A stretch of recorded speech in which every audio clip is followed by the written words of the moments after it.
You're listening to Big World Network.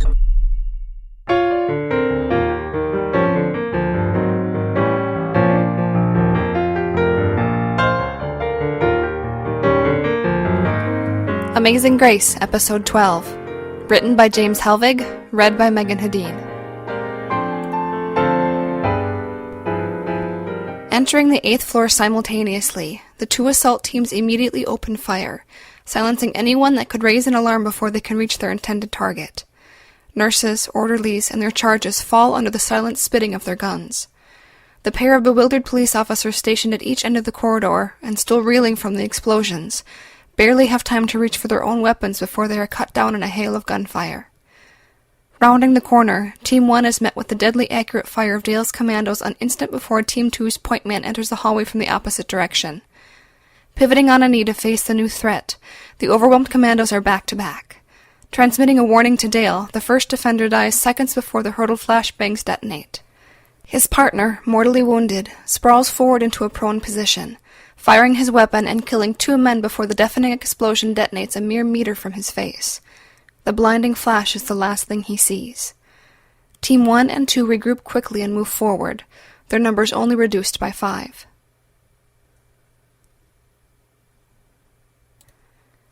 Rushing, Team 2 charges into the designated room and pays dearly for their recklessness. Dale and his partner cut down 4 men, forcing the entry team to retreat outside the door. The last man hit screams in agony, shot in the groin and midsection. Dale ends his torment with a single shot to the head. Glancing towards his teammate, Dale grimaces, seeing the sightless eyes of the young man. Hit in the forehead and the throat, the dead man's dying gurgle seems loud in the shocked silence of the room. Damn. Ejecting the partially depleted magazine and ramming another home, Dale rolls away, seeing a pair of black hockey puck-looking devices being lobbed into the room.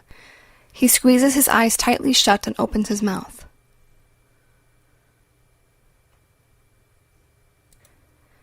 Kat and her team race down the street while the FBI's HR team approaches from the opposite direction. Their efforts are hampered by the chaos clogging the streets. Panicked citizens, harried rescue workers, and frantic news teams all scramble to reach the screaming wounded and the shocked survivors. The large scale and scope of the attack has temporarily short-circuited the available resources to respond in a coordinated manner. Christ, this looks like Beirut. Speaking into her mic, Kat says, "Tighten it up, people. Let's move." Increasing her pace, she tries to reach Dale on another frequency, or any of the other security team members. The unresponsive hiss in return makes her grind her teeth and run even harder.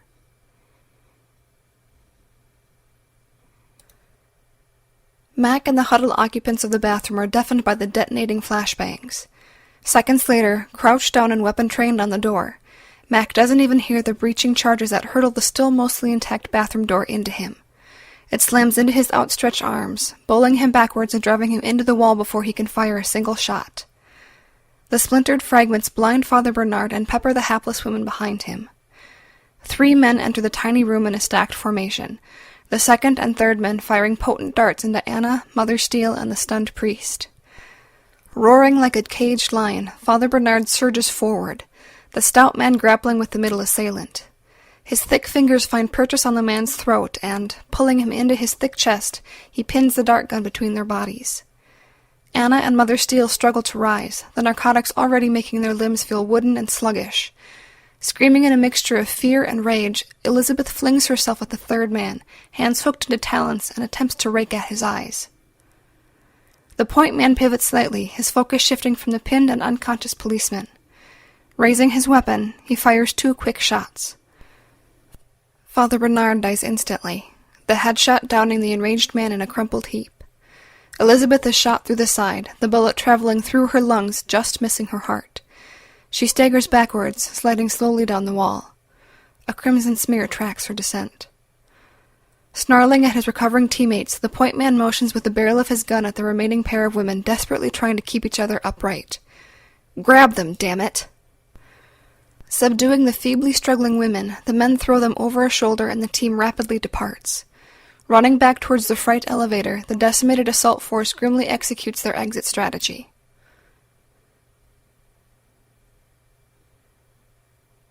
Anna's head bounces uncontrollably as the men hurry out of the room. Seeing Dale's prone form in the middle of a spreading pool of blood rips a weak sob from her throat and makes her vision blur even further with tears. The carnage of the battle-savaged bodies strewn throughout the room and littering the hallway have a dreamlike quality. Compounded by the mounting effect of the drugs, her pounding heart speeds through her body. "Except Dale, please be okay. Oh, Uncle Dale."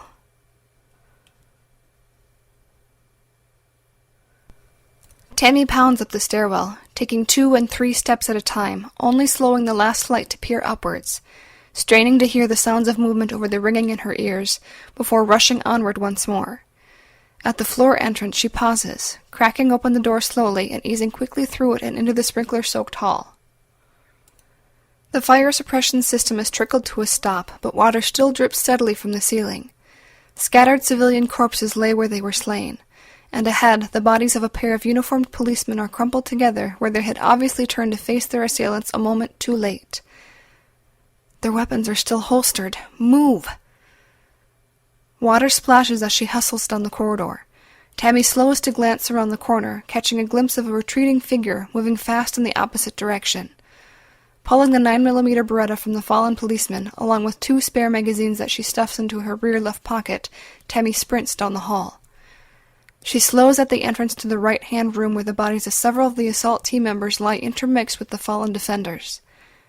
Hyper-alert, Tammy enters the room low and fast, eyes scanning for threats. Her heart wrenches at the sight of Dale face down and unmoving.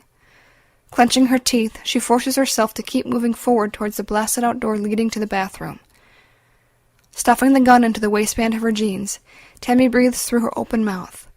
The stench of violent death mixed with the cordite batters her sense of smell. Father Bernard lies dead at her feet, his body half in the open-faced shower, blood mingling with the water as it drains. Deep memories stir at the sight, and her jaw muscles flex in anger. Flipping the burnt and shattered door off the crumpled police captain, Tammy quickly checks the carotid artery, finding a weakly stammering pulse. An unfamiliar woman slumped against the wall flutters her eyes open and she gasps a horrible, wet-sounding breath. Damn, her lungs are shredded. Nothing I can do. The woman's brilliant green eyes lock onto Tammy's and she tries valiantly to speak, sputtering blood and flecks of lung tissue. They have Anna. Sliding closer to the dying woman, her features hardening while her heart rackets up to nearly a panic, Tammy takes the woman's hand, saying softly, "Who did they take?" Chin raising and clearly struggling with agonizing pain, Elizabeth answers in a rumbling whisper. "Anna. Her and none." Clearly torn, Tammy nods sharply, beginning to rip her shirt to make bandages. Elizabeth squeezes her hand, and when their eyes meet, she shakes her head, rasping, "Go!" Blinking tears, Tammy gently kisses her forehead, whispering fiercely, "Thank you." Standing, Tammy pulls the pistol from the small of her back, gaze going from Father Bernard to Mac, coming to rest on the brave soul she suspects is Mac's sister. Elizabeth nods, her chin slowly falling to her chest, and Tammy rushes from the room. "Anna! Oh God, Dale, I'm so sorry." Memories assail her as Tammy increases her pace in pursuit of the mercenaries. Leaving her mentor without knowing his status tears at her soul.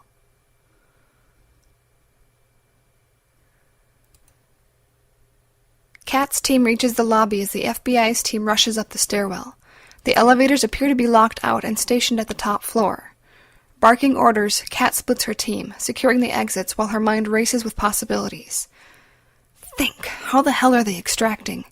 The roof? Too visible. Their stairwell is too slow. Shit. The elevators! Find the damn control room for this place now! A harried orderly approaches Kat, saying, "All that stuff is in the basement." Focusing on the nervous man, Kat snaps, "Is there a separate way out of here besides the elevators and stairwells?"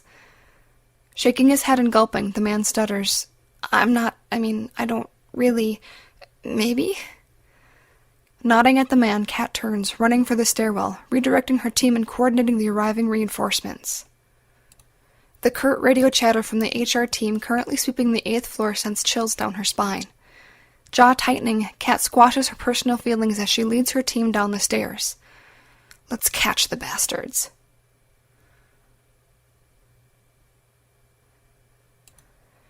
Tammy reaches the freight elevator doors, watching as the numbers indicated stopping at the top floor.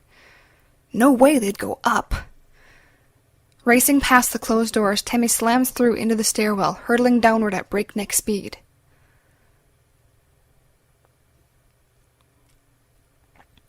Mother Steele struggles to remain conscious as the silent men enter the huge elevator. Her sorrow and fear feeding her anger, she tries stubbornly to make her body respond, and it rewards her efforts by twitching uncontrollably. Oh, George, you brave, sweet soul.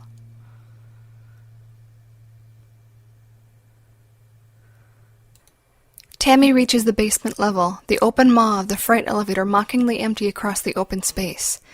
The thudding footfalls of heavily laden men echo dissonantly off the walls, and the air reeks with the stink of a suppressed chemical fire. Rushing forward, Tammy sees the sloping ramp that leads ever lower. Sub-basement, with street access. It's got to be. Sprinting forward, Tammy catches the running group of men as they move to get through a massive steel door. The limp forms of Anna and Mother Steele ignite Tammy's rage, and she drops to one knee, weapon outstretched, screaming, "Stop!" The trailing two men spin towards her and Tammy fires, double-tapping each man in the head, killing them before they can return fire. The thunderous reports are deafening in the enclosed space. A third man thrusts his muzzle through the door, and Tammy throws herself sideways as he fires a burst before slamming the door shut. Racing forward, Tammy slams into the unyielding door, twisting the handle, kicking and using the butt of the pistol to hammer away at the unmoving obstacle. Her hands are bloodied ruins when Kat and her team reach her minutes later. Grasping her friend's shoulders, Kat yells, "MT, stop it! It's me!" Eyes wild, Tammy turns to look at her friend, sinking slowly to her knees, sobbing. "I remember, Kat. I remember everything." Tammy's soul-wrenching scream reverberates around the enormous space, chilling them all.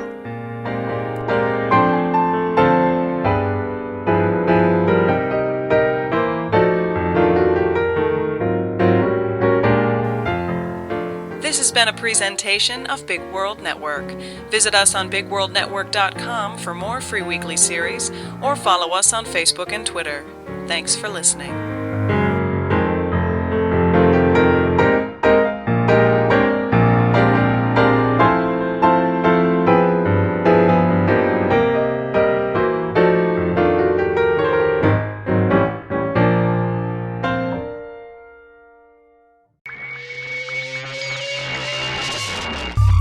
You're listening to Big World Network.